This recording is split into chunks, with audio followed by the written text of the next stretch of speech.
Saudações tricolores, começando mais um Backstage Tricolor, hoje com um convidado especial, estamos aqui, Will, Vitor e eu, para receber o Marco Antônio, que vestiu essa camisa aqui do Grêmio, e vamos logo já começar esse bate-papo, né, Will? O que tu acha, Will, da presença do Marco Antônio aí com a gente?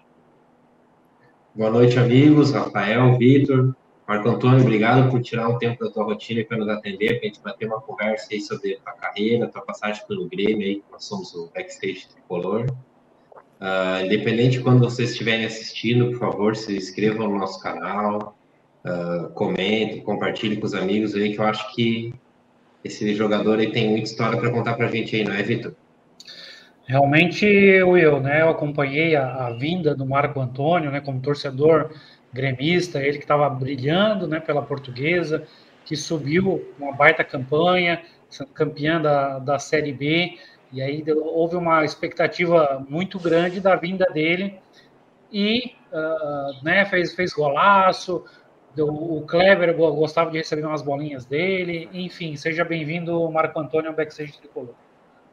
Obrigado, Vitor, Will, Rafael, prazer estar falando com vocês, prazer estar participando do programa, principalmente para falar de uma passagem por um dos maiores clubes da minha carreira e, como você falou, foi depois de acho que no auge da minha carreira, né, a passagem pela Portuguesa, o título ali da Série B e a contratação pelo Grêmio, que eu sou nascido em São Paulo, mas eu tinha dois sonhos, né, três, na verdade. Um era jogar pelo São Paulo, né?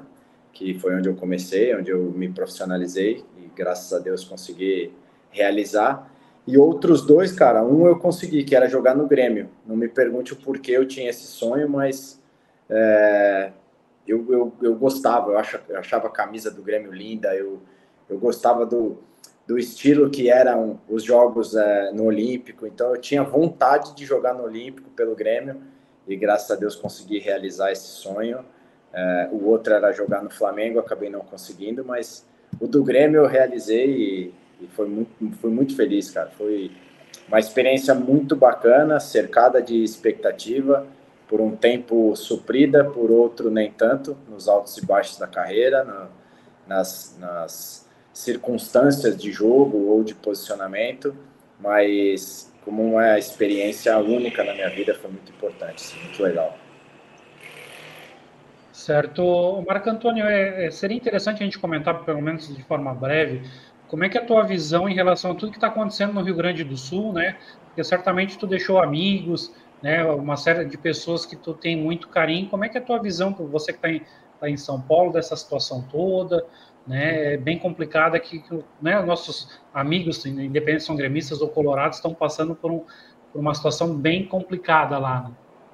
Agora acho que não tem camisa, né? Não tem lado, não tem cor, não tem nada. Eu acho que o espírito de solidariedade. Eu tenho orado muito para que as coisas melhorem, para que essas chuvas parem, para que tudo volte à normalidade, e para que essas famílias, essas pessoas que estão em situação difícil possam ser acolhidas, que Deus possa estar protegendo e livrando de qualquer mal, de qualquer circunstância pior, e que esses estragos não sejam piores, né? Que as coisas possam, dia após dia, melhorar. Então, é daqui mandando as melhores vibrações, os melhores pensamentos, em oração mesmo. Acho que a distância é o melhor que eu posso fazer, a não ser ajuda financeira participando dessa corrente do bem que está rolando. Mas acima de qualquer ajuda é pedir ao Nosso Senhor para que ampare essas pessoas e que os guarde de qualquer situação difícil que possa estar vivendo. Realmente, para a gente, né, falar da tua carreira, né, pegar lá do início, teve um jogo que foi São Paulo 6, São Raimundo 0. Conta pra gente que jogo foi esse para ti, Marcos.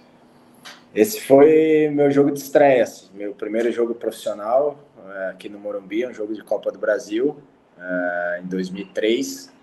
Foi a primeira vez que eu pisei no gramado como profissional, joguei poucos minutos, mas foi aquele romper, né? Aquela passagem dos juniores para o profissional, e E era o início da consolidação de todo um sonho, né? Era o primeiro passo de todo um sonho de moleque que estava se realizando. Então foi um jogo marcante para mim, foi muito legal. Rafael, quer fazer uma pergunta nessa linha? Essa época aí foi o primeiro ano dos pontos corridos, né, no Brasileiro, e foi uma mudança de era, vamos dizer assim, né, porque acabaram as finais do Brasileiro, que era um grande momento. E em 2002 o São Paulo tinha feito uma excelente campanha, foi líder do primeiro turno, era o favorito, mas aí encontrou Diego e Robinho e companhia, os meninos da Vila ali, fizeram o crime, né? Então, queria que tu contasse para nós um pouquinho de como que estava esse ano de 2013 no São Paulo, né, com aquela geração ótima, né, e utilizando meninos, né, porque na época tu era um menino ainda, né. São Paulo passava por um momento financeiramente difícil. Alguns anos antes tinha repatriado o Raí, tinha montado um time com nomes fortes e acho que não alcançou o que tinha planejado. E aí vem para 2002, o engraçado dessa história é que em 2001 eu estava no juvenil ainda, né? Eu nem no junior estava, e a gente fez uma final de Campeonato Paulista, que era o principal torneio da categoria de base na época. Para a gente era isso, e os juniores a Copa São Paulo. Ainda não tinha essa gama de torneios que a molecada tem hoje. Então era o Paulistão que durava o ano inteiro, e a gente fez a final contra o Santos, foi São Paulo e Santos, com o Diego e Robinho, né? O Diego é um ano mais novo que a gente, eu sou nascido em 84, ele é de 85, e o Robinho é de 84, então ele estava voando. O Diego, mesmo sendo um ano mais novo, ele veio para jogar só as finais, e a gente perdeu o primeiro jogo no Morumbi de 2-0, ganhamos o segundo jogo no campo do Jabaquara, lá em Santos, de 3-2, mas o Santos foi campeão. Isso em 2001, e eles pularam direto do juvenil para 2002, fazer a final profissional e marcar aquela história que eles marcaram. Foi um salto, era muito diferente, assim, não era... Essa transição base profissional naquela época era um pouco mais cautelosa, não era... Hoje a molecada muito jovem já está, às vezes, sendo lançada, já está... Naquela época o normal era você jogar 2 Taças São Paulo no mínimo, né? Joga 2 Copas São Paulo, depois vai pro profissional, era uma coisa mais cautelosa, assim. E esses 2 moleques já romperam direto, pularam juniores, foram campeões profissionais. E aí o São Paulo estava nessa fase transitória, assim, de como organizar as coisas. E aí em 2003, eu lembro que a gente foi jogar uma Copa São Paulo. Era o ano dos nascidos em 82, 83 e 84, e era difícil ter espaço no time juniores, e eu, graças a Deus, consegui jogar, e a gente acabou saindo na primeira fase, assim, fomos eliminados pelo Santo André, foi precoce a parada, o Santo André acabou sendo campeão daquele ano, e a gente subiu em 8 para o profissional, porque precisava abastecer o profissional, completar elenco e tal. Então foi bem esse momento, assim, era um momento de dúvida no São Paulo de como seria, e aí a gente acabou subindo com Kleber, o Gladiador, Diego Tardelli, Fábio Santos, Renan, Ed Carlos, era essa safra, e aí no fim do ano a gente conseguiu classificar, participar do grupo que classificou o São Paulo para a Libertadores de 2004, então foi um ano bacana, assim, pra gente, de um start de carreira, assim, desacreditado no início do ano para um final de ano importante. Para São Paulo tem essa característica, assim como o Grêmio, de jogar Libertadores, de disputar a Copa, então foi importante esse início nosso de carreira, acho que deu uma consistência bacana. Vai lá, Will. Então, Marco Antônio, eu estava pensando na primeira declaração que tu deu ali, que tu disse que tinha vontade de jogar no Grêmio, né? De repente, talvez seja ali aquela segunda metade dos anos 90, tinha muitos embates com os times de São Paulo. Tu, como São Paulino, talvez tenha gostado de ver o Grêmio fazer frente com o Palmeiras do jeito que foi em 95, imagino que tenha sido alguma coisa ligada a isso. E também o Tite de 2001, que foi campeão em cima do Corinthians, né? Na Copa do Brasil de 2001. Eu não sei se isso de repente influenciou de alguma forma. Pode ser, eu lembro de jogos do Grêmio, cara, não vou lembrar que ano, assim, mas tinha uns jogos de Libertadores, tipo, que eu lembro, assim, contra o Criciúma, jogo pegado, jogo...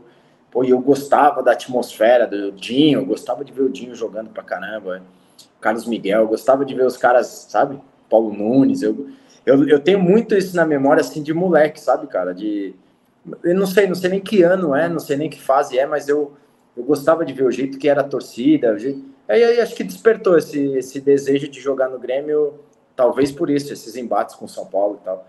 E aquela coisa, eu gostava da camisa, assim, o uniforme, achava uma camisa pesada, bonita. Tinha esse prazer, cara, esse desejo de jogar. E pode realmente ter sido lá dos anos 90, que foi quando eu comecei a entender de futebol. São Paulo vivia uma fase importante, 92, 93, campeão mundial. Me tornei São Paulino e tal, então... realmente acho que foi bem essa fase aí de pegar o gosto, de ter o desejo de um dia jogar pelo Grêmio.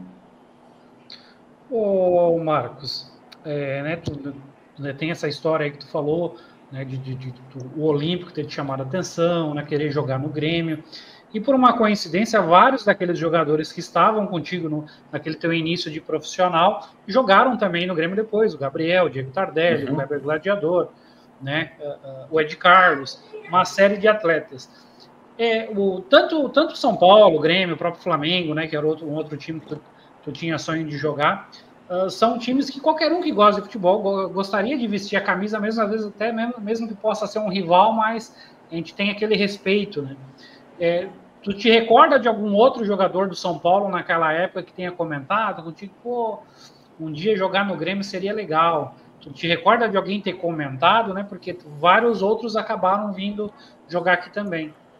Eu acho que essa situação, olhando hoje, né, para trás, os clubes eu acho que tem um pouco do perfil de atleta, e eu acho que por isso que coincide esses que passaram por alguns clubes, por exemplo, não sei se eu estou falando besteira, mas o cara que passa pelo São Paulo, se ele for para o Sul, ele tem mais chance de jogar no Grêmio do que no Inter. Se ele for para Minas, ele tem mais chance de jogar no Cruzeiro do que no Atlético. Quem joga no Corinthians aqui tem mais chance de jogar no Atlético do que no Cruzeiro. Eu acho que é meio mais característica de jogador, característica de jogo. Mas aquela época, cara, assim, pra gente virar profissional já era um grande sonho. Quanto mais, talvez um dia poder jogar em outro clube de tanta tradição, de tanta camisa.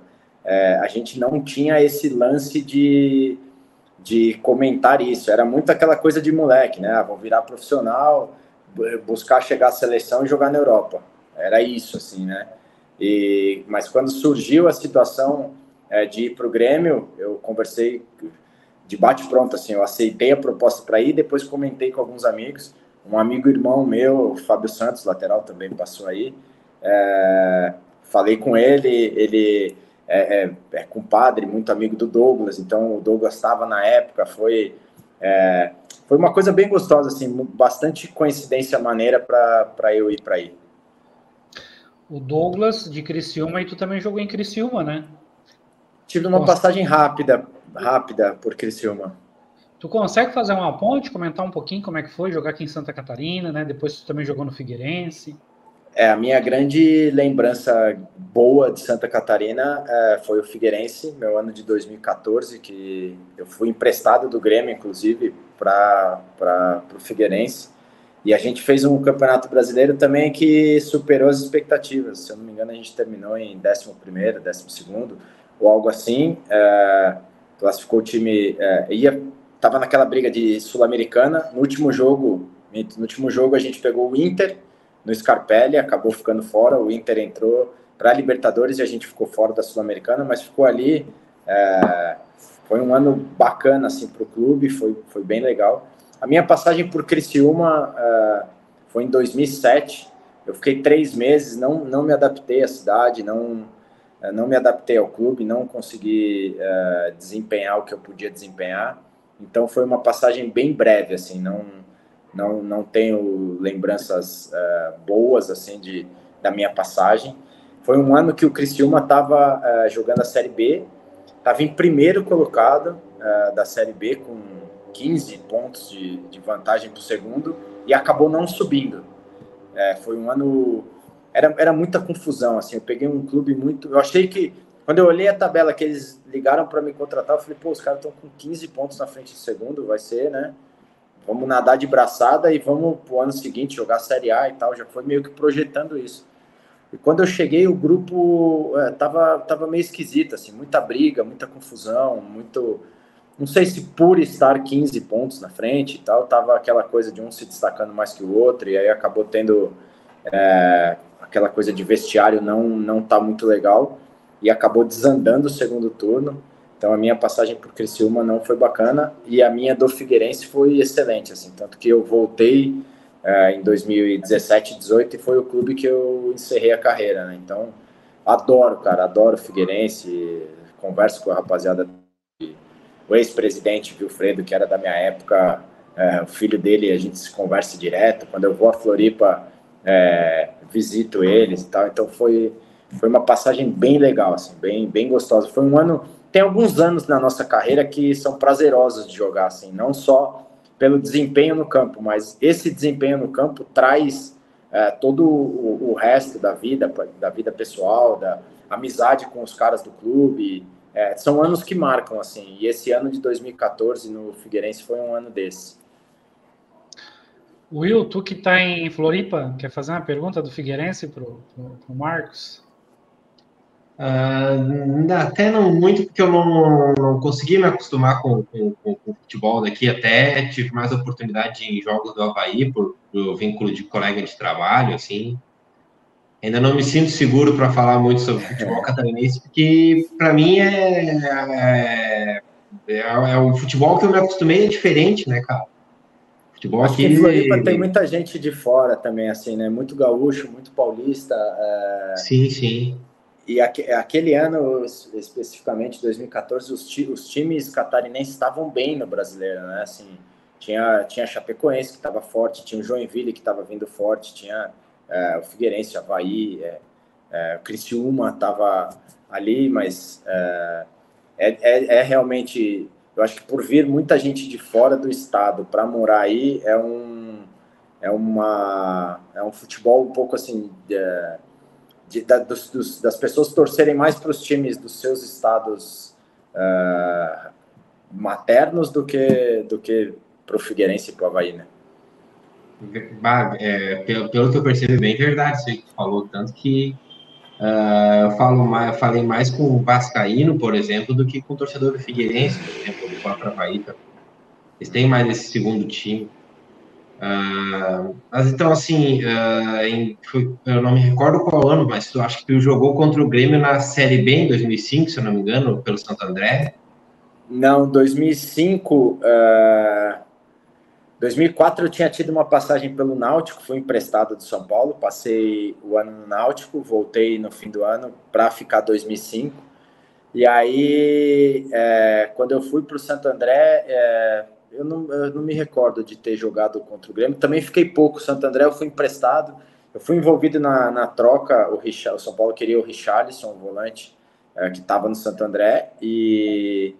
E aí o São Paulo disponibilizou uma lista de 10 nomes, de 10 jogadores que estariam à disposição para entrar nessa troca.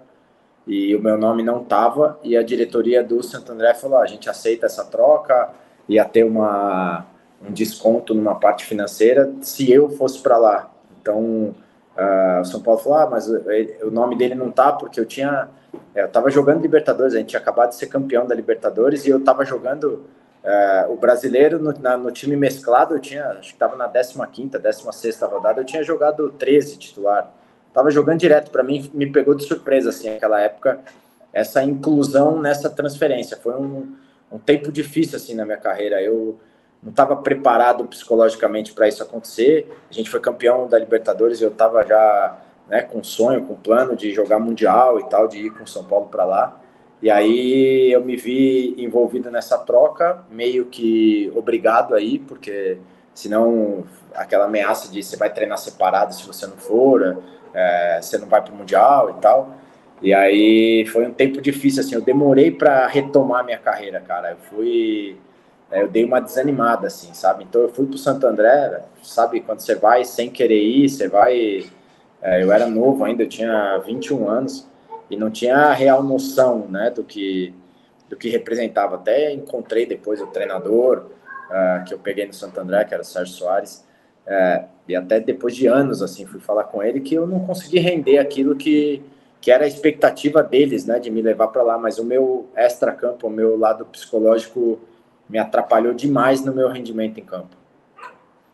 Não, assim, eu imagino, porque com 21 anos tu tem que tomar, tu tem que ter cabeça para tomar esse tipo de decisão. Muita gente está com 30 e poucos e também já não tem, sabe? Eu imagino que deve ter sido complicado, mas a minha pergunta era mais para fazer um traçado entre o Grêmio, que talvez tu encontraria então em 2005, que a gente soube de várias crises, que era um clube que vinha atravessando dificuldades, com o Grêmio que depois de muitos anos tu veio a encontrar. Qual é que é o panorama que tu via, assim, né? Mas agora esse de 2005, tem alguma referência da época para nos passar?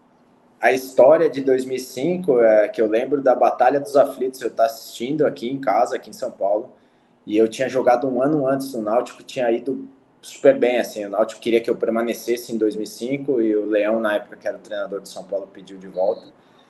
E eu estava pronto para ir num casamento, cara, assistindo o jogo, e o jogo não acabava, e a gente atrasado para sair pro casamento. Eu lembro da cena clara, assim, cara, o jogo estendendo e pô, precisamos ir, estamos atrasados. Não, mas o jogo não acaba, vamos assistir o jogo. E aquela loucura, e acabou o jogo. O Grêmio fez aquela extraordinária reviravolta naquele jogo.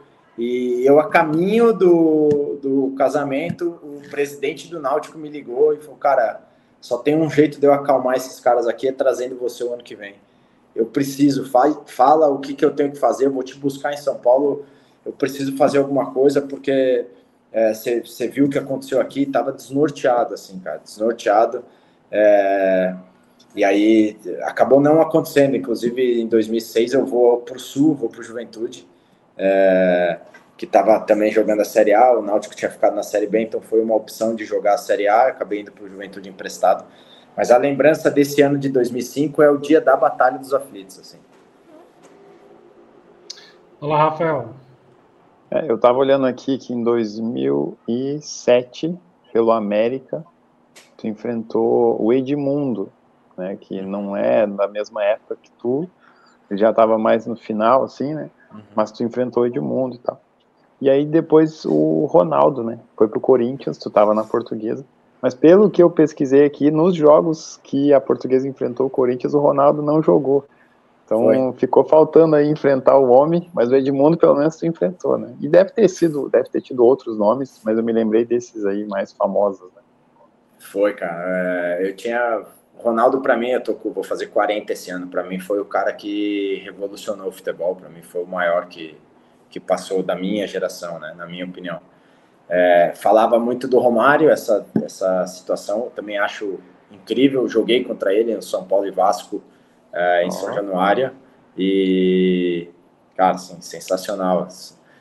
História, a gente começou ganhando o jogo de 1-0, bati uma falta lateral, o Danilo fez o gol de cabeça, e aí, jogo rolando, a gente amassando os caras em São Januário, só a gente jogava e tal. E aí eu lembro que eu tinha uma marcação, eu tinha uma função em campo que eu tinha que sair, marcar o lateral, e se a bola girasse eu voltava, fechava pro meio e tal. Então tocaram a bola no lateral, eu saí, quando eu volto para fechar a marcação no meio, o Romário tá passando andando. O Vasco tava vindo pro ataque e ele indo ao contrário, cara. Assim, tipo, eu virei e assustei, passei por ele, eu falei, cara, onde esse cara vai, velho? Porque o Vasco tá indo pro ataque e ele tá andando em direção à defesa. Aí ele parou quase do meu lado, assim, cara, botou a mão na cintura, olhou pros dois zagueiros e falou, e aí, como é que é? Vocês vão começar a chegar o aço aí atrás ou não? Estamos tomando porrada pra caramba aqui e tal. Então é o seguinte, ó, começa a chegar o aço, senão eu vou tirar os dois antes de virar o tempo. Aí virou e foi pro ataque. Aí eu falei, caramba, sabia que futebol profissional era desse jeito, não. Esse cara veio e falou isso, cara. Os caras começaram a jogar de um jeito, velho. Começaram a jogar de um jeito, viraram o jogo 2-1, ganharam o jogo 2-1 em São Januário. Começaram a chegar o aço lá atrás. O Vasco cresceu no jogo e tal. Assim, são memórias marcantes, porque eu tava no início da minha carreira, né, cara? Nunca tinha imaginado passar por uma situação dessa dentro de um campo de jogo, e foi muito louco, assim, foi muito maneiro, assim, a experiência. E o Edmundo era esse nível, né, cara? Era esse nível de jogador, assim, era um cara aguerrido pra caramba dentro de campo, extrovertido, mas era um cara acima da média, assim, foi maneiro. Como tantos outros que eu tive, graças a Deus, a oportunidade de jogar contra e junto, né? Com certeza. Junto tu jogou com o Rogério Ceni, né? Pô, foi. O que tu deve ter pego de dicas, né? De como bater uma falta. Ou era tu que ensinava ele? Não. Como liderança era incrível, cara. Era um cara que vestia a camisa do clube, como poucos eu vi assim na carreira, de defender o clube mesmo, defender a instituição. Inclusive em reuniões com só jogadores de comissão. Era um cara que defendia muito, assim, era um cara que se posicionava e que o São Paulo, o clube, estava acima de qualquer outra discussão que pudesse acontecer. Sim. E naquele grupo de 2005, né, a gente lembra quase que de cor, né, campeão do mundo em cima do Liverpool e tal. Mas antes ainda teve o Kaká, né, que acho que tu chegou a jogar com ele em 2013, né, antes de ele ir pro Milan, né? Antes dele ir pro Milan. Na verdade, quando eu subi pro profissional, me taxaram aqui em São Paulo como um novo Kaká, né? Isso no começo da minha carreira. Eu hoje arrisco a dizer que atrapalhou um pouco, porque quem ia no Morumbi esperava ver um cara com características parecidas com a dele, e eu nunca fui esse cara, sabe? Não. Eu era um cara mais um segundo volante do que um meia. Tanto quando eu vou pro Grêmio, no meu jogo de estreia, assim, eu fui jogar de extremo esquerda, meia, não tinha nada a ver com a minha função, não tinha nada a ver com a minha posição. Mas, pô, chegando, estava bem fisicamente, o Caio Júnior me posicionou lá, então vamos embora, né? Realizando mais um sonho meu, vamos embora, mas foi difícil, a gente perdeu em casa pro Lajadense, estava uma expectativa para apresentar os reforços do ano e a gente perdeu em casa. Então eu nunca fui esse meia, assim, cara, de chegada na área, de fazer gol pra caramba, não era essa a minha característica. Só que eu acho que pelo perfil de característica extra-campo, quando eu subi profissional e o Kaká estava saindo, os caras queriam achar alguma brecha ali para poder lançar estrategicamente um marketing e tal, e eu fui esse cara, sabe? Então tinha o jornal Lance na época aqui em São Paulo, era muito forte, e aí, tipo, depois desse jogo do São Raimundo era a estreia do novo Kaká e tal, então acabou atrapalhando um pouco justamente pela comparação com as características, e eu não era esse cara. O Will deve lembrar, no Grêmio também teve o Bruno, que todo mundo falava que era o novo Ronaldinho. Imagina, né? Ter que carregar um peso desse. É isso. Internamente, tanto eu quanto o Bruno provavelmente não tinha essa cobrança. O problema era a expectativa gerada em cima do desempenho em campo, né? Então, atingir isso era muito difícil. O Kaká, na época, estava voando já, né, cara? Ele tinha feito um gol na final do Rio-São Paulo. São Paulo foi campeão de virada com o Botafogo. Já tinha meio que se consolidado. O Milan fazendo proposta para levar ele. Então, ele estava numa fase, cara, assim, voando. Então, era eu, um moleque assustado, chegando no profissional, né, entrando no Morumbi cheio. Era novo, era novidade. Antigamente, muito louco falar antigamente, tô ficando velho, né? Antigamente não tinha esses torneios assim, né? Copa do Brasil, enfrentar Palmeiras, Corinthians, Grêmio, tal, a todo instante. Era só o Campeonato Paulista aqui e a Copa São Paulo. Aí era só essas oportunidades de viver isso, né? Então, estrear e com o peso da camisa profissional, Morumbi e tal, era um cenário novo, assim. Então, até adaptar, até entender que o que estava acontecendo, que as coisas na minha vida foram acontecendo, né? Não foi do nada aconteceu, não, elas foram caminhando e peneira e base, sobe de categoria e vai, e aí foram acontecendo, mas essa adaptação, ela demora um pouco, assim, não é tão... alguns caras diferentes, que não eram o meu caso, eram assim, e Tardelli, por exemplo, subiu profissional e foi assim, né, cara? Fez um gol de meia bicicleta contra o Coritiba, pum, explodiu, foi embora e mas são raros esses casos, assim. Eu era um cara mais, não digo introvertido, mas eu demorava um pouco mais para me ambientar, para eu entender o que estava acontecendo na minha vida. Então a gente passou, digamos, comentamos antes de ser muito jovem, passou aquela situação com relação a Santo André, agora essa expectativa de que seria o novo Kaká. Agora, um outro fator que tu comentou antes, que eu fiquei pensando, tu nessa juventude toda, tu voltar para o São Paulo a pedido de um cara de gênio forte, que muitos dizem que é difícil de lidar, Emerson Leão. Como é que foi essa passagem para ti? Além de tudo isso que tu já comentou aqui, ter mais esse tempero na história. Quando eu volto do Náutico, cara, eu voltei, aquela época ainda o Náutico estava jogando a Série B e era fase de grupos, não era ponto corrido. Então, o Náutico foi eliminado antes do quadrangular final. Então, eu volto para São Paulo em meados de novembro e o São Paulo ia terminar o Brasileiro e ia entrar de férias em dezembro. Então, o Leão falou, você vai ficar treinando com o grupo aqui até dezembro, entra de férias com todo mundo, e aí você volta em janeiro, se apresenta com todo mundo para a gente começar o ano. E aí o primeiro dia dele, a gente sentado no vestiário, o primeiro dia meu com ele, né? Aí ele foi falar pro grupo, o Marco tá voltando, assim, teve uma passagem no Náutico. Ele tinha tido uma passagem lá no Sport, então ele conhecia muita gente lá, e as pessoas falavam muito bem de mim, assim, para ele, né? Então ele foi no vestiário e falou, e aí, foi legal lá, gostou, né? Teve um ano bom, o pessoal me ligou, querem você lá de volta e tal, mas esse ano você vai ficar com a gente, mas agora você vai aprender a ter um treinador diferente, que sou eu, que é o Emerson Leão. Então tudo que você viveu até hoje, você esquece, porque a partir de hoje vai ser diferente. E aí ele acabou aí, noticiou aqui em São Paulo que eu estava voltando do Náutico, aí veio a situação da comparação, né? É o novo Kaká e tal. Ele falou assim, novo Kaká? Não. Ele é melhor que o Kaká, porque ele tem uma característica que o Kaká não tem, que é o chute de fora da área. Aí acabou de jogar a expectativa lá em cima. Mas ele me adorava, cara. Ele me adorava, assim. Em 2005, ele me colocava para jogar, assim, praticamente todo jogo. Só que ele era um cara... ele tinha, como eu falei, né, dessa cautela, assim. Aquela época era assim, eu lembro de um jogo nosso contra o São Caetano. São Caetano estava ganhando de 2-1. Tinha, acho que 41 minutos do segundo tempo. 40 minutos do segundo tempo. E ele me colocou no jogo. E a bola tinha saído no lateral do outro lado do campo, assim. Então saiu em lateral e eu entrei por aqui. A hora que eu entrei no campo, o São Caetano bateu e fez 3-1. Bateu o lateral, foi pro ataque, 3-1 pros caras. Tinha 41 minutos, mais ou menos. E aí, aos 44, eu fiz um gol, 3-2. Aos 45, eu dei um passe pro Grafite, ele fez 3-3. E aos 47, a gente virou, ganhou de 4-3. No jogo seguinte, eu, assim, entrei 5 minutos, aconteceu tudo isso. Jogo seguinte, eu falei, esse eu vou entrar, né? Assim, já vou, expectativa que pelo menos entrar um pouquinho, eu vou. Ele foi e me cortou no vestiário, cara. Não fiquei nem no banco.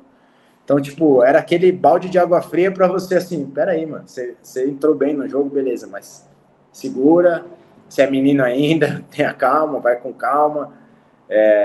Ele tinha esses lances para justamente não deixar a gente deslumbrar, não deixar subir para a cabeça o que tinha feito.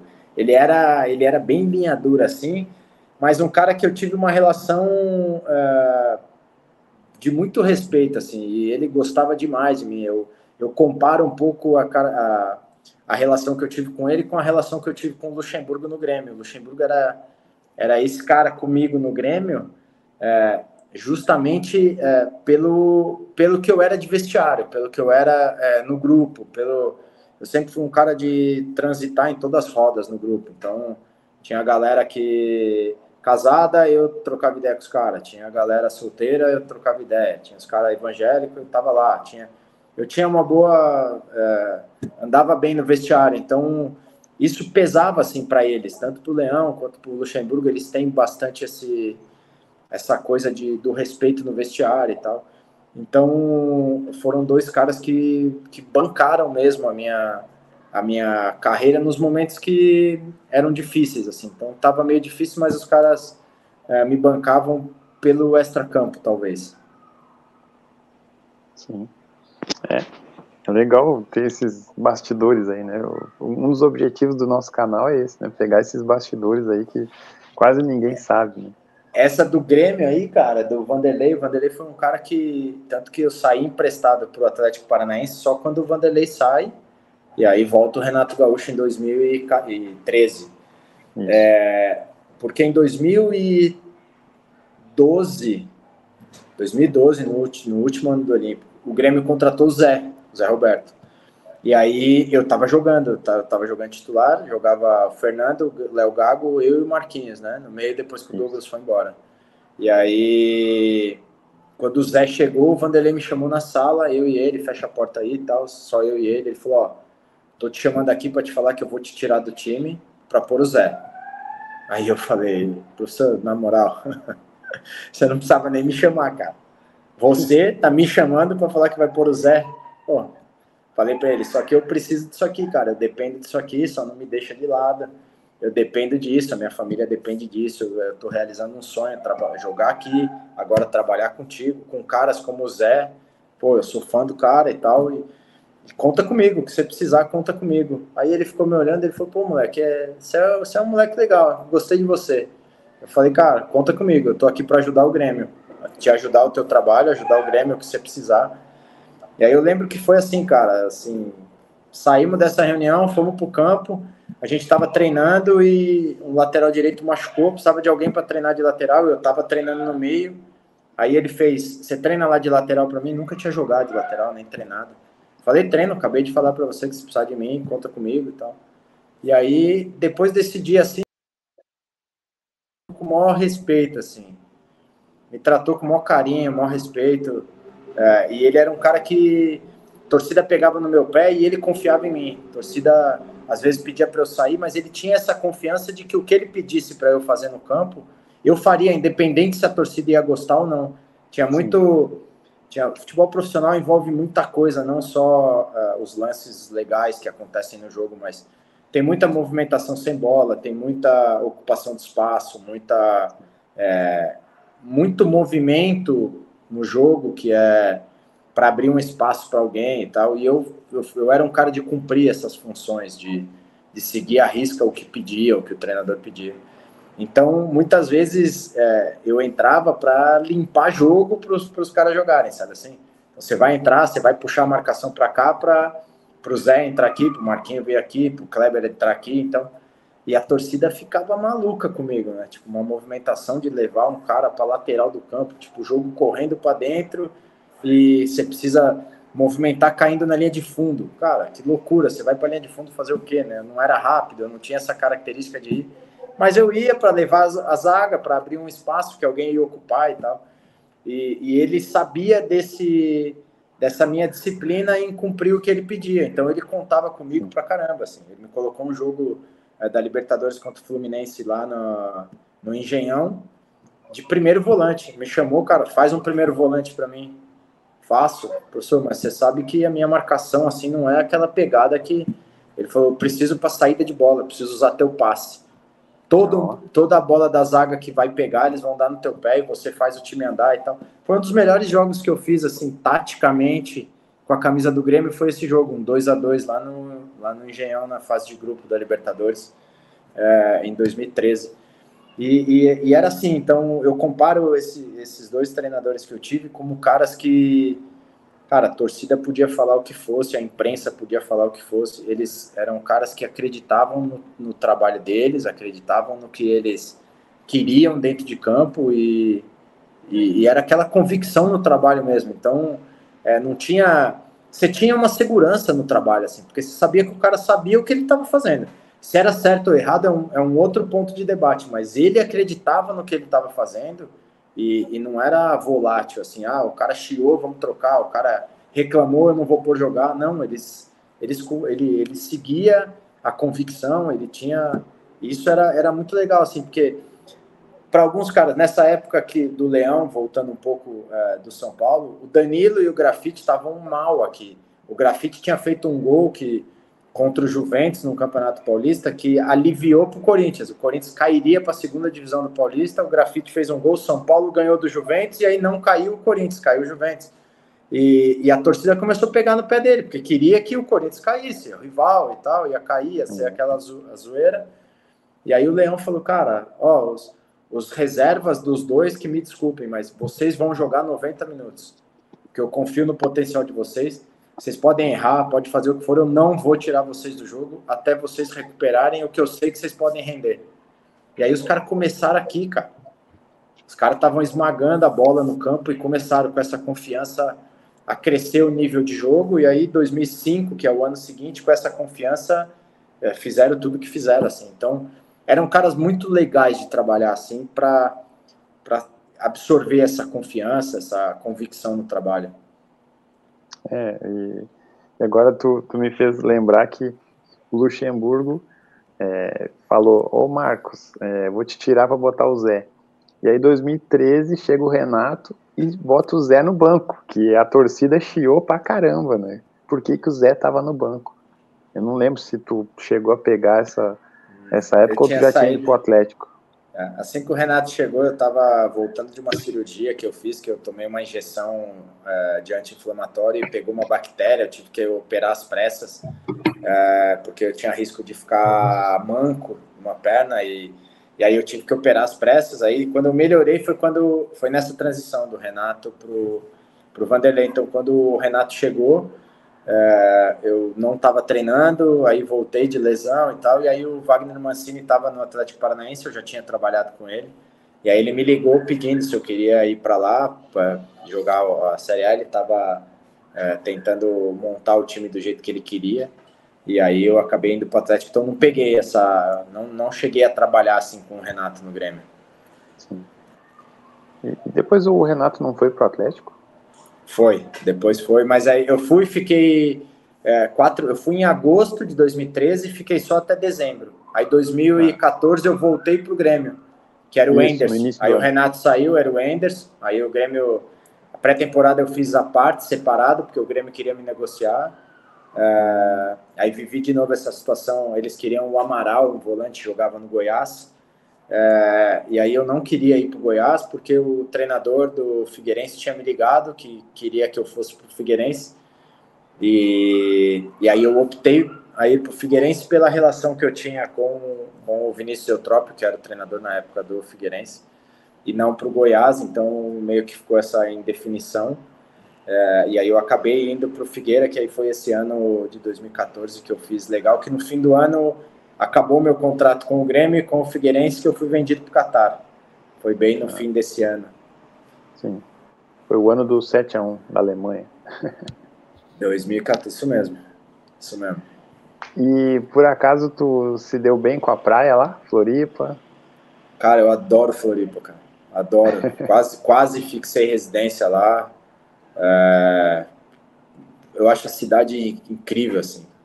Eu acho a cidade top, assim, top, com costumes diferentes de São Paulo, uma cidade mais tranquila, né? Alguns pontos que pra gente é estranho, tipo, precisava fazer alguma coisa corrido antes de treino e tal, hora do almoço, chegava em lugar, cara, fechado, a galera vai almoçar em casa. Como assim, velho? São Paulo não para, 24 horas, aquela loucura, você resolve tudo qualquer hora. Mas é uma coisa que faz até você pensar, né, cara? Que essa correria te leva, né? Que é essa maluquice toda, né? Aonde vai parar, né? É um pouco disso, assim. Então, eu achava as praias bonitas, atendimento bom, galera bonita, curti demais Floripa. Pensei seriamente em fixar, cheguei a ver casa para morar no Cacupé lá, que eu achava bonito, bairro tranquilo, mas aí acabei vindo embora. Eu te entendo. Estou morando aqui agora, eu te entendo. Cara, essa cidade é muito, muito legal. Muito legal. É uma cidade que, assim, parando para pensar, né? Hoje eu me aposentei em 2018, são 5 anos e meio quase aí já de aposentadoria, que eu voltei para São Paulo para trabalhar numa empresa que eu tinha aberto com meu pai de transportes há 15 anos atrás. E assim, eu vejo Floripa, que é uma cidade que também você tem que ir com algo certo para fazer, né? Porque não é uma cidade de muita opção, né? de trabalho, para quem não é daí, né? Se você tá aí, quer começar um negócio novo aí, é difícil, né, cara? É uma cidade que você tem que ir já meio estabelecido, assim, né? Com um emprego fixo ou algo já direcionado para fazer, né? Posso estar enganado, mas a visão que eu tinha era um pouco disso. Foi mais ou menos o que eu fiz também.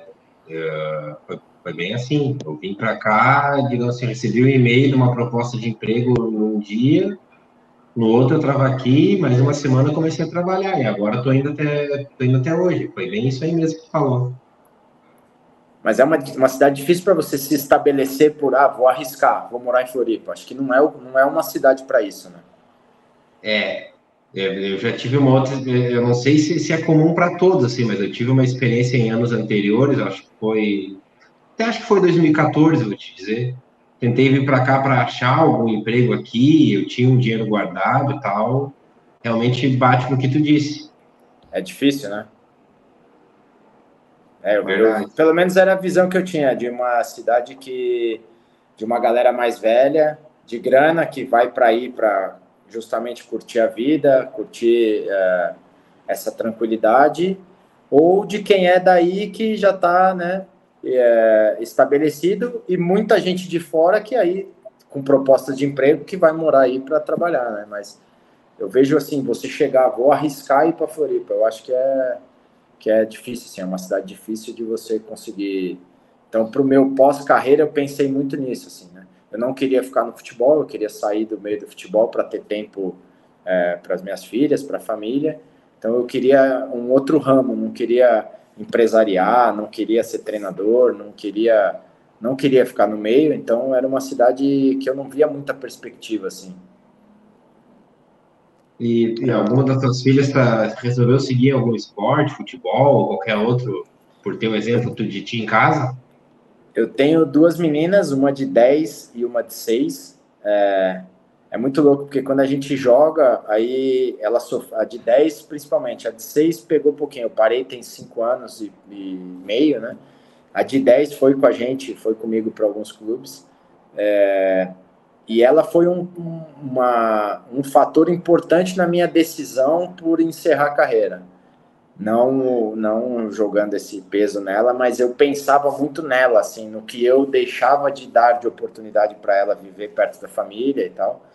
E aí hoje ela pergunta, né, por que eu não joguei mais, que ela queria ter me visto jogando e tal. Então fica nessa situação, né? E a pequena também, pai, por que você não esperou crescer um pouquinho? Queria ter te visto jogando. Ô, filha, se você soubesse o tanto de dor que o pai sentia, você não ia me pedir isso. Mas elas fazem, cara, estão mais para dança, assim, balé. Eu tenho uma sobrinha, filha da minha irmã, que é um fenômeno no futebol. Fenômeno. Ela tem 8 anos. Incrível, assim, cara, a habilidade que a menina tem. Eles moram na cidade interior aqui. Ela tem que fazer escolinha com os moleques, porque com menina não dá. Ela é muito acima das meninas. Ela vai para aula das meninas. Ela tem 8, ela vai com menina de 12, 13. E não... As meninas não conseguem parar ela tem que jogar com os moleques. Talvez seja uma que vai seguir um caminho aí de futebol, porque a menina é fissurada em futebol. Impressionante. As minhas já foram mais para o balé, para dança, para ginástica, já é outra batida, mas o esporte presente sempre. Isso é premissa básica em casa. Que bom, que bom. Eu quero aproveitar rapidinho, já passo a bola para o Vitor. Eu quero que tu nos conte qual a tua visão do país que trouxe a primeira Copa do Mundo para o Lionel Messi?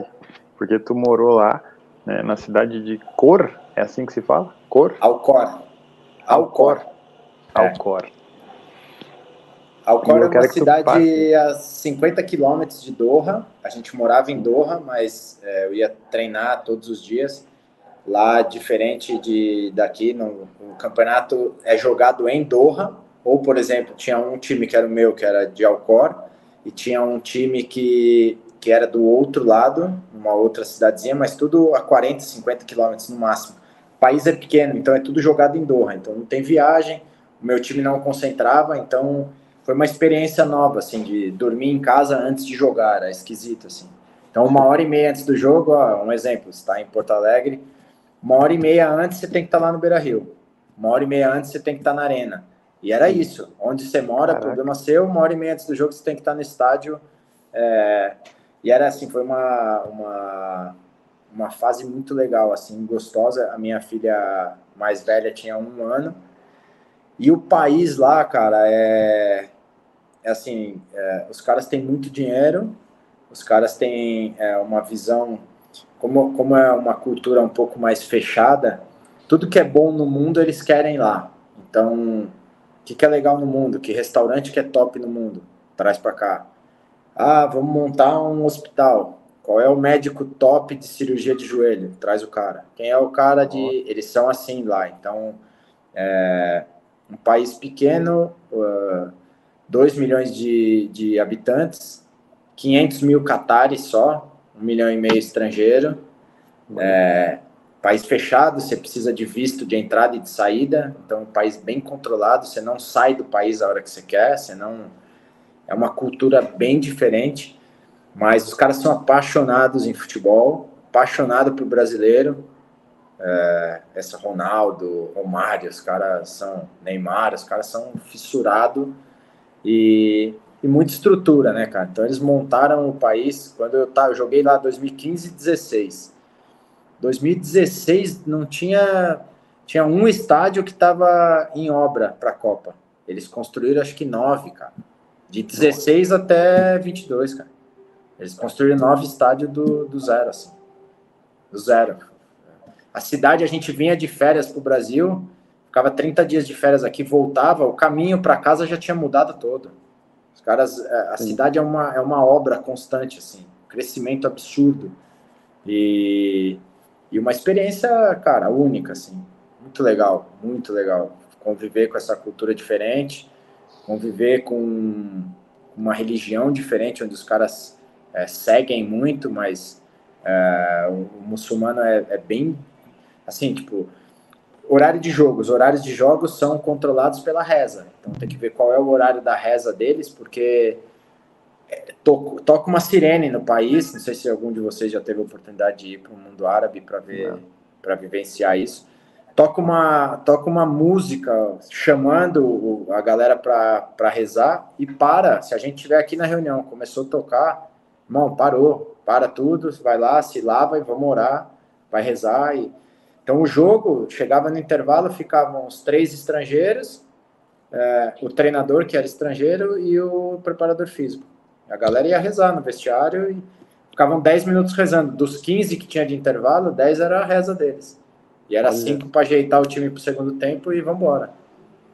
E o campeonato a gente brincava que era uma pelada organizada. Porque campos top, estrutura de transmissão de jogo a melhor do mundo.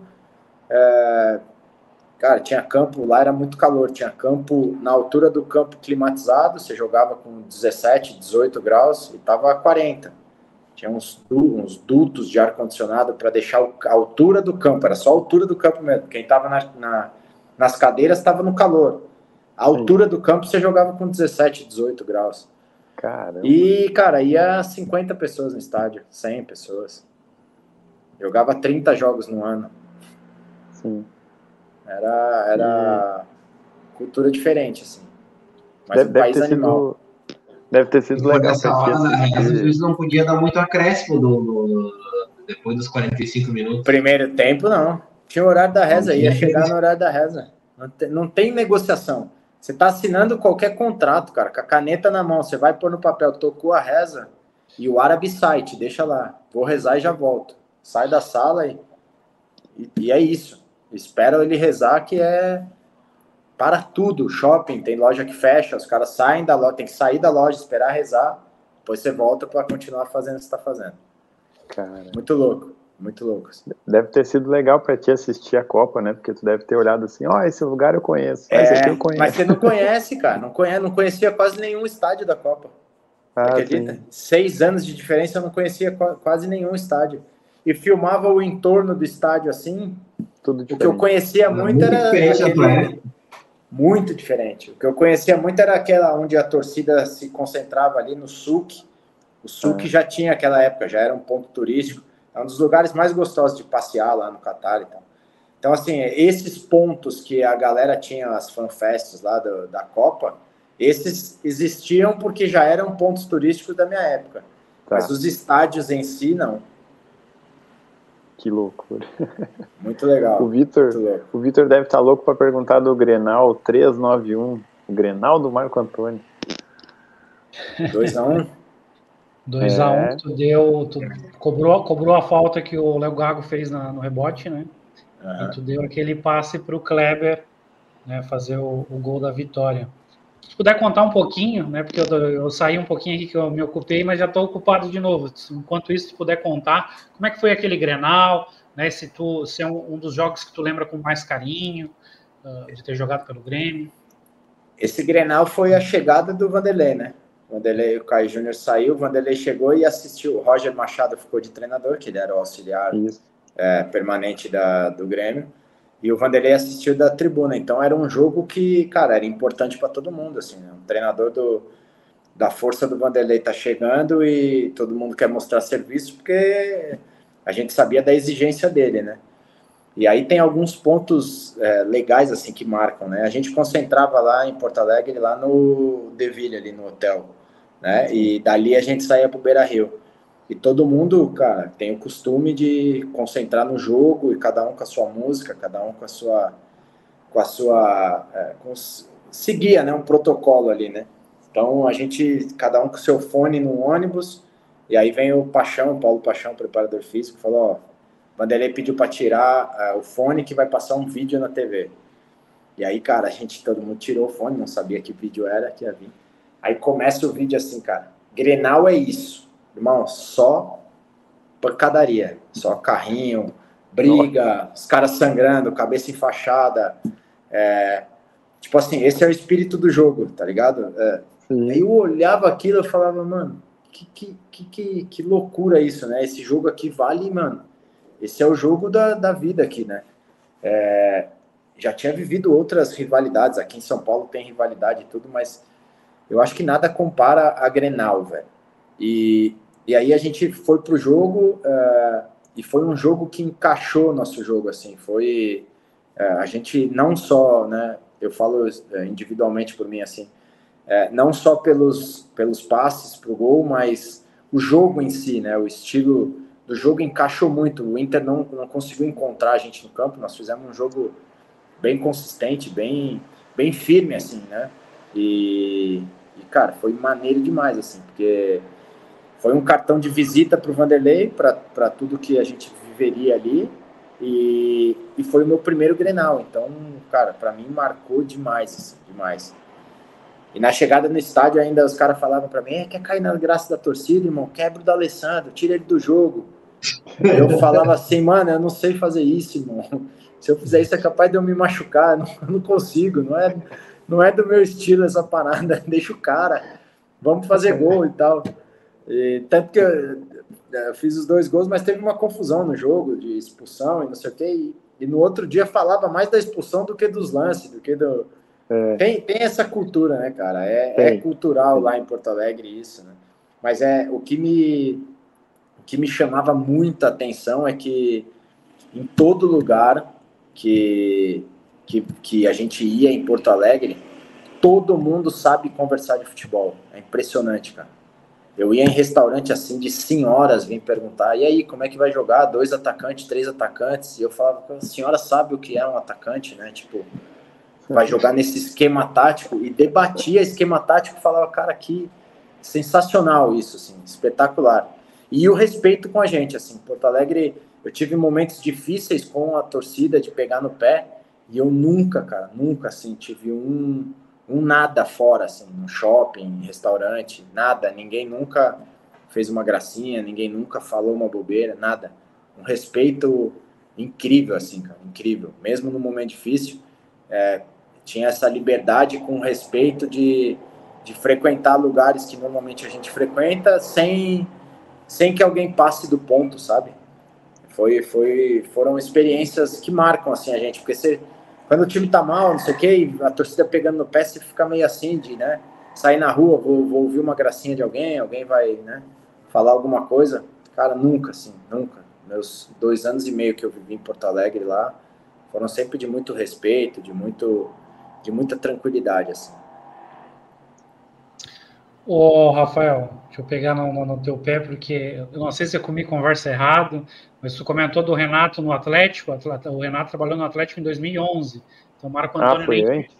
O Marco Antônio nem tinha contrato com o Grêmio Ah, ainda. O Marco Antônio Foi fecha com o antes. Grêmio em dezembro de 2011 12, para e o iniciar em Renato, 12. Eu e o lembro que ele Renato tinha passado no Atlético, não lembro em que ano que tinha sido. é, Mas eu lembro que ele tinha passado. O Renato faz a primeira passagem no Grêmio em 2010, né, da metade ali para o final. Ele inicia 2011, mas o time não engrena, porque também tinha saído o Jonas, enfim. E aí o Grêmio contrata o Julinho Camargo, não dá certo, traz o Celso Roth para fugir do rebaixamento. E aí no final do ano ele sai, não sei por qual motivo, e aí que vem o Caio Júnior, né? Só que aí quando vem o Caio Isso, Júnior, tu já estava fechado com o Grêmio também. Eu não sei isso se tu, aí.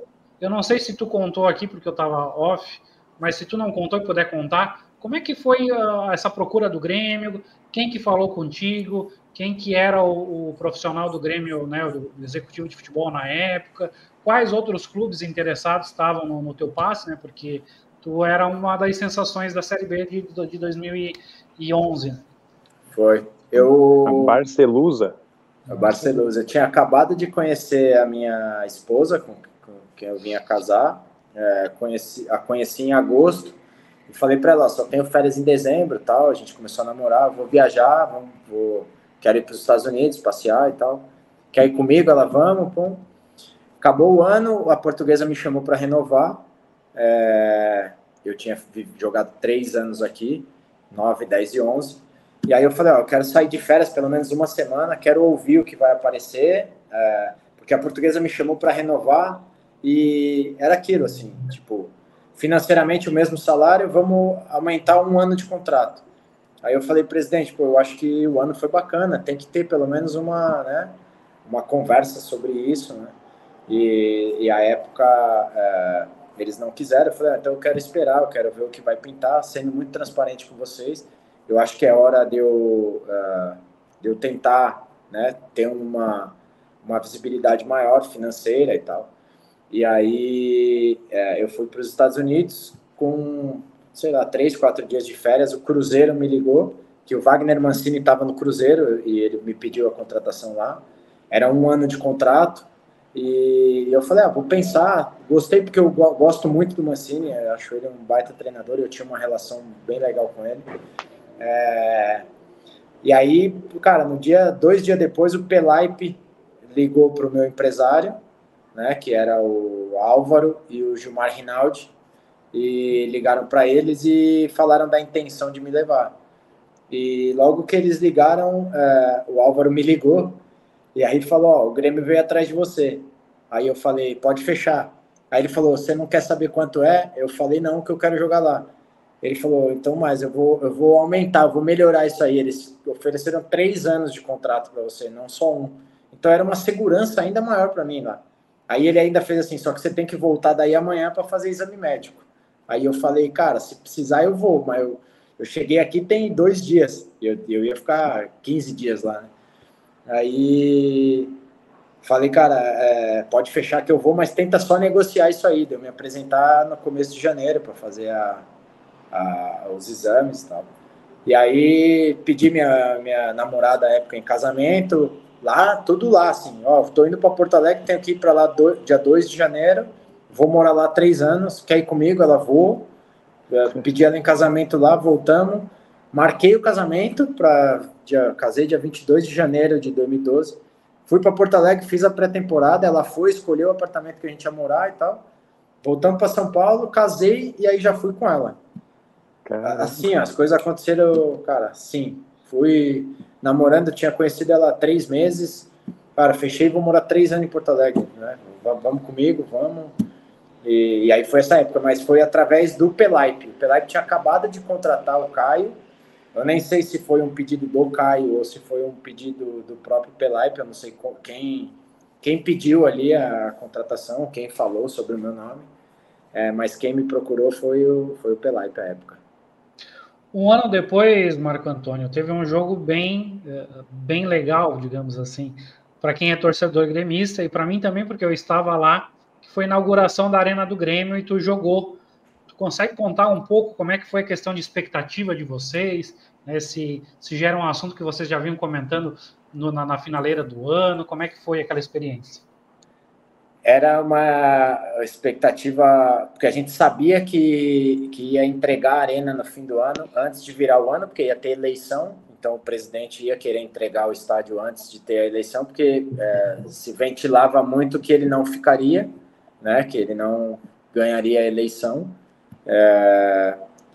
Só que era um ano que estava muito emotivo a parada de encerrar no Olímpico, né, cara? A gente fez um jogo, acho que contra o Figueirense, inclusive, ganhamos de 4-0 no Olímpico, que acho que foi o último jogo do ano lá, e que tava uma comoção, assim, cara, um negócio muito louco, assim. E aí a gente... o estádio ficou a coisa espetacular, né? Então, quando a gente foi pro primeiro jogo lá contra o Hamburgo, o gramado tava horrível, cara. Horrível, tava soltando a grama, cheio de areia. Não tinha água no vestiário para tomar banho, tava um caos, assim, o ambiente de lá de baixo tava um caos. O cenário do estádio espetacular, pagava luz, é o que eu falo, acho que a gente tá ficando velho, que aquela época, quando acabava a luz, tinha que esperar 40 minutos para acender, né? Sim. A arena já era aquela coisa assim, deixa apagado, acende, luz, pá, volta, né? Era rápido, já era o sistema que tá hoje, né?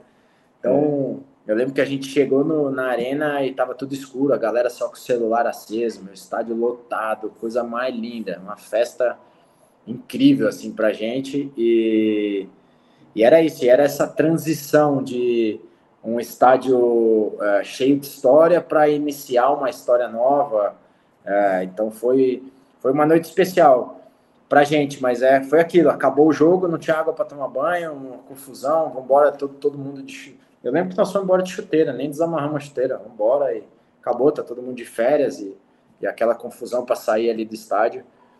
Mas a festa que foi feita foi inesquecível. Sim, com certeza.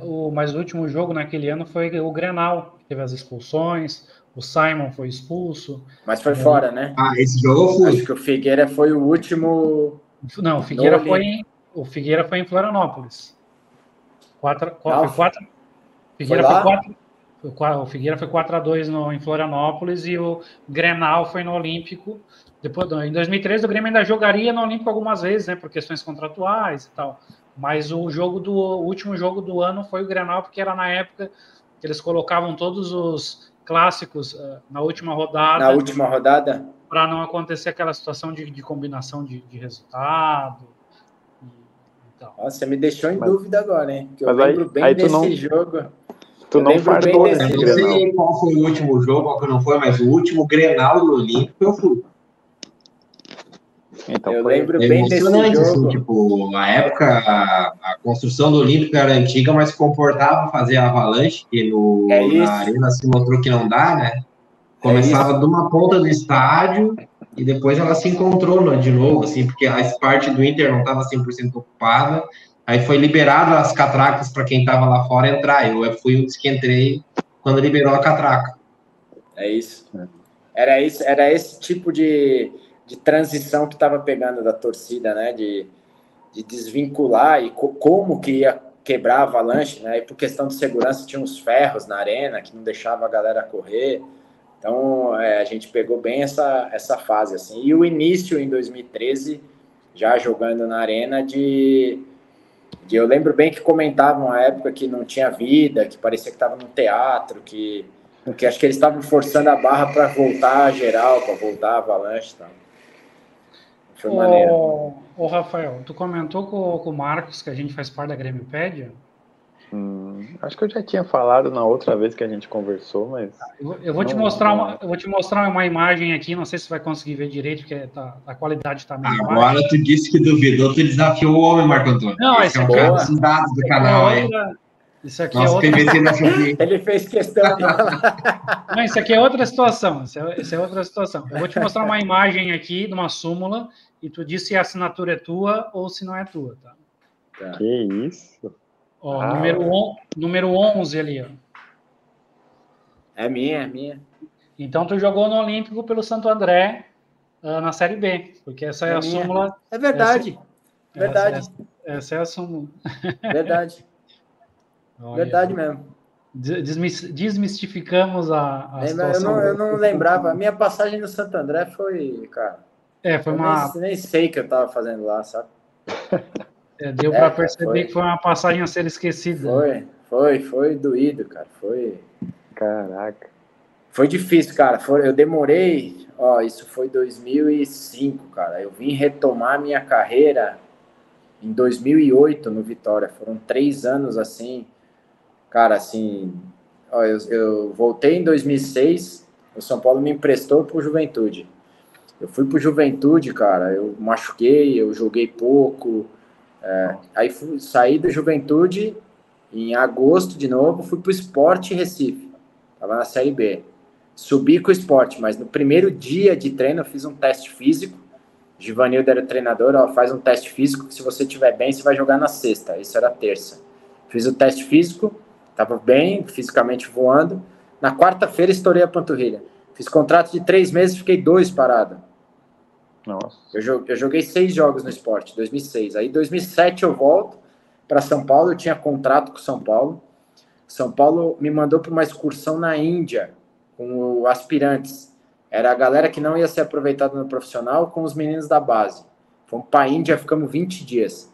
Voltei da Índia, os caras me emprestaram para o América de Rio Preto, jogar um Paulistão. Horrível. Acabou o América, o meu contrato com o São Paulo acabou. Fiquei 3 meses sem clube.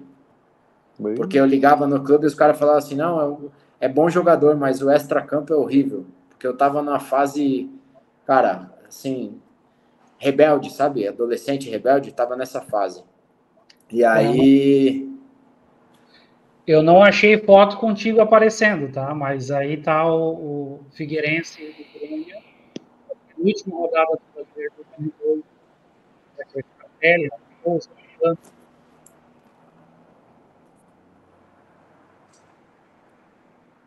Essa foto é de que ano?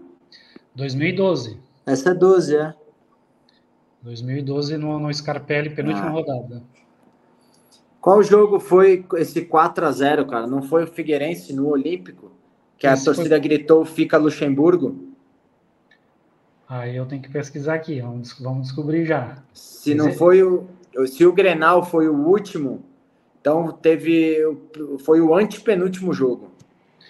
Antes do Grenal só. Esse foi 4-2, tá? Vamos ver se teve algum 4-0. Veio o outro jogo no Olímpico, 4-0, acho que foi, contra o Figueirense. 2012. Deve ter sido lá para novembro.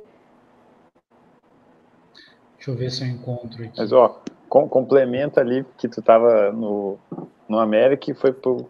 Não, aí fiquei 3 meses sem clube. Aí eu liguei pro auxiliar do Abel Braga na época. Finado Robertinho, ele chamava. E eles estavam no Inter. E o Robertinho, se você souber de alguém, eu tô 3 meses sem clube e tal, se souber de algum clube que precisa de alguém das minhas características e tal, ele, caramba, Marco, te traria pra cá. Se desse, eu te traria pra cá. Ele tava no Inter. Aí ele falou, contrataram um gringo agora, eu não sei o que vai dar. Um cara bom, tá chegando, Guinha Azul chama.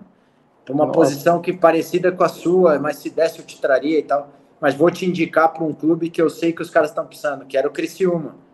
Fui pro Criciúma, fiquei 3 meses, odiei, cara.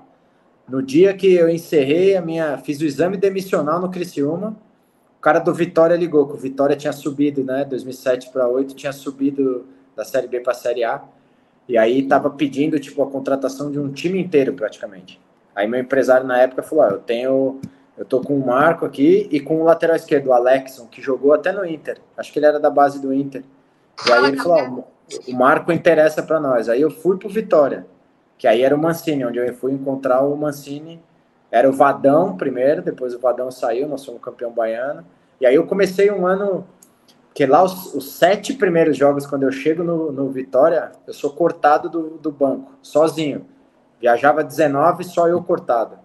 7 jogos seguidos. Vadão me cortava. E aí eu falava, cara, já os caras vão me mandar embora. eu preciso treinar, velho. Então eu era cortado no Barradão, eu ia pra academia, treinava, tomava banho e subia assistir o jogo. Eu era cortado fora, eu acordava no hotel, ia pra academia, treinava, achando que os caras iam me mandar embora a qualquer momento e que eu ia ter que procurar clube, eu precisava estar bem. Aí o Vadão sai e chegou o Mancini. E o Mancini tinha trabalhado bastante tempo aqui no Paulista de Jundiaí. E jogava contra o São Paulo e ele tinha tentado, ele me contou depois, né? Que ele tinha tentado a minha contratação algumas vezes e o São Paulo não liberava. E aí ele chegou e me chamou para conversar, perguntou o que estava acontecendo, por que eu não estava jogando, por que eu não ia para o banco. Aí eu falei, a opção do Vadão. Ele falou, eu vou ver com a comissão se é a opção do Vadão mesmo. E aí vai questionar os caras da comissão permanente do clube. E aí, como eu era, porque ele falou, as suas notícias extra-campo não são boas. Aí eu falei, não, eu tô de boa, eu pus minha cabeça no lugar, né, sosseguei e tal. E aí ele vai questionar os caras falam, meu, puta de um cara da hora, porque ele é cortado, ele vai treinar, um cara que não reclama de nada, um cara que se dedica e tal. E aí ele chega pra mim e fala, então você vai começar a jogar a partir de agora. Você tá pronto, você vai jogar. E aí eu comecei a jogar e comecei bem, cara. Aí termina o ano, ele fala, ó, curti trabalhar contigo, mas os caras não vão renovar. Aí eu venho pra Portuguesa. Aí fico 9, 10 e 11. 9 e 10 a gente bateu na trave por 2 pontos, não subiu. Ficamos em quinto no Brasileiro nos 2 anos. E aí 2011 monta o time da Barcelusa, que foi campeão. Ô Marcos, eu olhei aqui, tá, os jogos. Teve um 4-0 contra o Figueirense no Olímpico, mas foi em agosto. O jogo do FICA Luxemburgo foi uma virada contra o São Paulo. Esse foi o Foi jogo. São Paulo? Perto do fim do ano. Isso, eu tinha confundido que foi... Eu achei que esse jogo do FICA Luxemburgo fosse o Figueirense. É que também teve Figueirense mais no Scarpelli, né? Que foi penúltimo jogo. Não, mas foi no Olímpico, porque... Sim, teve no Olímpico em agosto, mas também teve um Figueirense na penúltima rodada. Não, o que marcou, que eu confundi o time, o que marcou o jogo foi esse do São Paulo.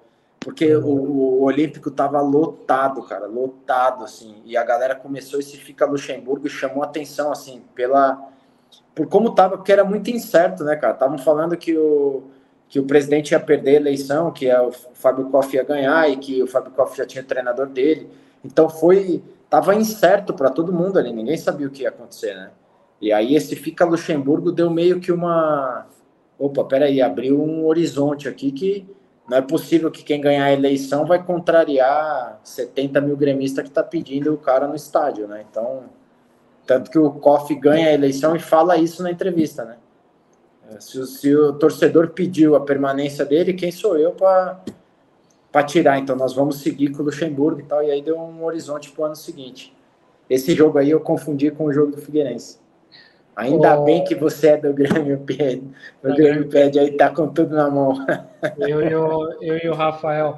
Mas 2012 foi um ano bem interessante, porque de lá para cá o Grêmio nunca conseguiu nem igualar aquela pontuação, que foram 71 pontos. Já teve time, o Flamengo em 2009 foi campeão com 69, né? Então o Grêmio fez uma campanha de campeão, mas teve 2 times melhores, né? Acho que foi Fluminense. Terceira, né? Acho que foi Fluminense campeão, né, Rafael? Foi Fluminense. Aí o Grêmio ficou em terceiro, mas uma campanha que em outro ano poderia ter dado o título. Mas eu queria te perguntar, Marco Antônio, a respeito de um jogador que eu gosto muito, que ele está passando por uma situação que a gente não sabe direito o que realmente está acontecendo, que é o Luan. Qual que é a visão que você tem, né, como ex-atleta, né, porque tu vai ter tu tem mais formas de entender do que a gente que está olhando de fora, né, que não teve uma vivência no futebol. O que tu acha que está acontecendo com ele? E assim, tu acha que é uma questão assim mais particular, pessoal, psicológica? Porque eu fico chateado quando o pessoal fala assim, o Luan acabou pro futebol, não tem mais futebol. Para mim, ele tem futebol ainda.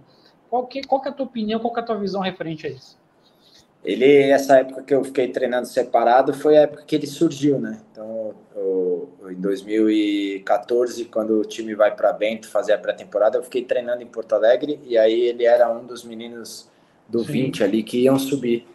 E eu acho ele fora de série, assim. Tecnicamente, é muito bom jogador.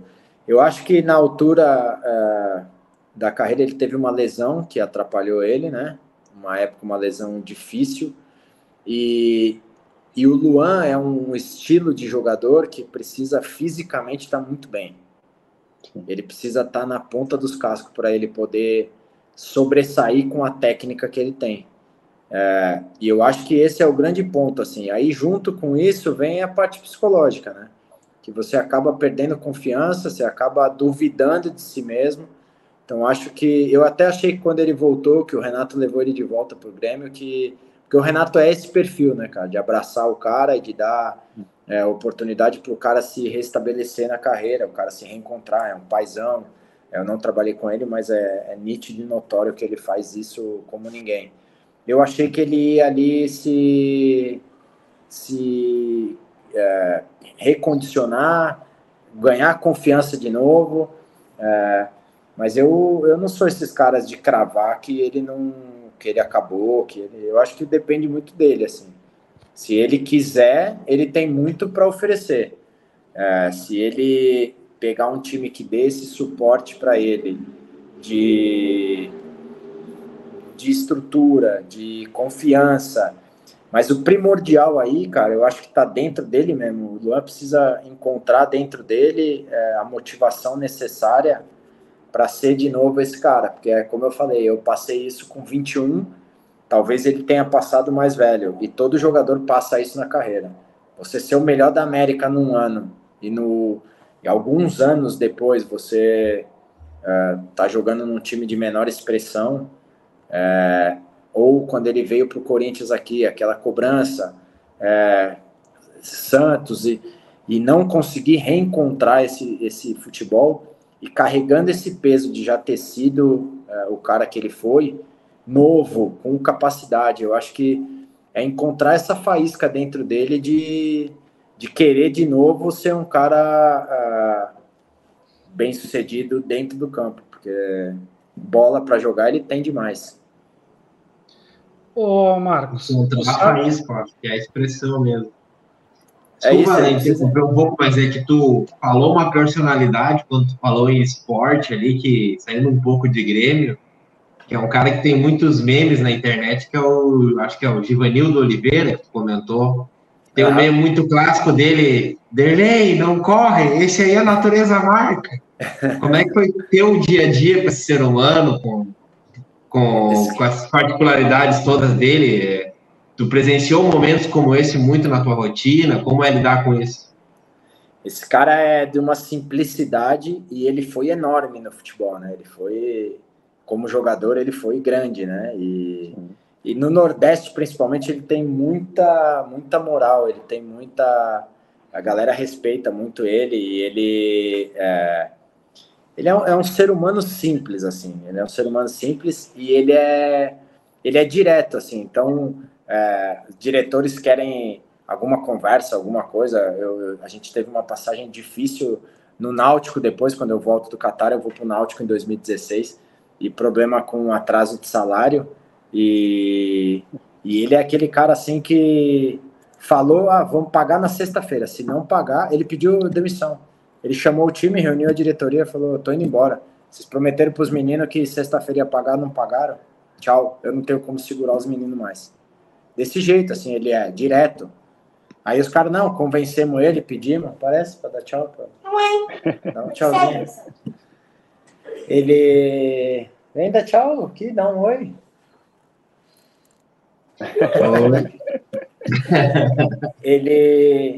Aí ele me chamou, assim, eu era um dos caras mais velhos do grupo, quando ele resolveu, a diretoria saiu de perto dos jogadores e falou, professor, se tá difícil aqui com o senhor aqui no comando, imagina se o senhor sair, cara. Se o senhor que bate o pé firme e bota essa pressão nos caras, já tá difícil pra gente. E aí ele tem essa compaixão, assim, né? Aí ele saiu da reunião, então eu vou ficar, vamos até o fim do ano. E aí, tipo, ele me chamou no vestiário, na sala dele, e falou, cara, vem com os meninos lá, dá uma sondada no vestiário, quem mais tá precisando, e passa aqui amanhã. Aí eu fui, ele com talão de cheque, cara. Ó, professor, esses caras aqui são os que estão mais apertados. Ele cheque do bolso dele. Paga pros meninos e fala para eles ficarem com a cabeça tranquila que a gente precisa trabalhar, fazer o time tentar subir e tal. Pôs do bolso dele, assim, pra... Diferente, cara, um ser humano diferente. Um cara extraordinário. Essa é a palavra para ele. Uma simplicidade, uma tranquilidade e muita firmeza na posição. É um cara que não faz média para segurar o emprego, sabe assim? Que massa. A gente não costuma ver muito esse tipo de relato dentro do futebol, assim, realmente é uma característica que chama a atenção. Devolvendo a palavra ao meu colega Victor, mas eu não podia perder esse gancho. Eu te falo, cara, eu me arrisco a dizer que ele não teve sucesso no Sudeste, Centro-Oeste, Sul, Atlético Paranaense, quando ele passou, porque ele batia de frente, cara, com quem fosse. E ele era esse perfil. Então, a diretoria não quer muito ter um cara desse, porque vai ter que andar certinho. Se não andar certinho, ele é um cara que cobra. Então, eu acho que ele não teve mais sucesso a não ser para o Nordeste por causa disso. Ô Marcos, antes da gente começar a live aqui, né, fiz algumas pesquisas e na Grêmio Pad a gente tem um trabalho recente nosso que é da contagem de assistências. Tu sabe quantas assistências você tem com a camisa do Grêmio? Chuta. Faço ideia. 10 assistências. 10. E quem que tu acha que mais fez gol com Pastel? Kleber, talvez? Kleber foram 3 gols com Pastel do Grenal, um contra o Caxias e um contra o Novo Hamburgo. O Marcelo Moreno também fez 2 gols com Pastel, um contra o River Plate do Sergipe e outro no Cruzeiro. Cruzeiro, se eu lembro, no Olímpico. Ó. Se eu lembro, uma acabadinha. Agora já tá sabendo que são 10.